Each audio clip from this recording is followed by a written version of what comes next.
Our Verified team has been getting a lot of questions about the vaccine mandate for state workers in Oregon and Washington. Our Kristen Severance has tonight's Verify.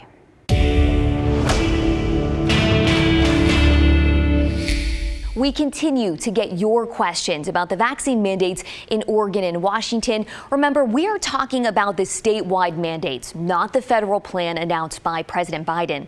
Most state employees, healthcare workers, and K-12 school staff must be fully vaccinated against COVID by October 18th, or they could lose their jobs. All right, let's take a look at this question from Brad. He emailed asking, can someone use their proof of previous infection and therefore proof of natural immunity in lieu of getting vaccinated? All right, we looked into this and the answer is no. So a previous infection, proof of a previous COVID infection, cannot be used instead of getting a vaccine. The Oregon Health Authority is pretty clear about this. Their rules say proof of history of COVID-19 disease as a substitute for vaccination is not allowed under the rule.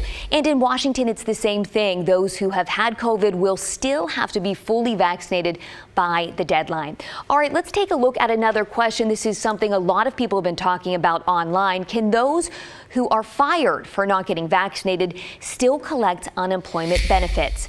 There's a little bit of a gray area here, but in general, those who are fired for not getting vaccinated probably are not eligible for unemployment benefits. Here's what the acting director of the Oregon Employment Department had to say. In broad strokes, requiring somebody to be vaccinated during the midst of a worldwide pandemic is a reasonable policy.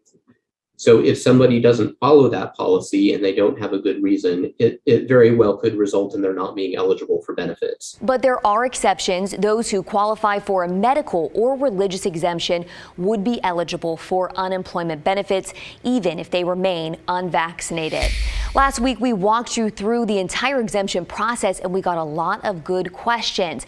Many of you are wondering about this specifically. How can employers determine whether a religious belief is sincerely held? It's a great question. We talked to Taylor Duty about this. She's a local employment attorney, and she said employers can ask additional questions if someone is requesting that religious exemption. They may ask for statements from either the individual's clergy or a friend or family or someone like that, that can sort of corroborate this religious exemption belief. Again, all exemption requests will be reviewed by employers. If you have a question about the vaccine mandate or exemptions, let us know. All you have to do is email us at verify@kgw.com.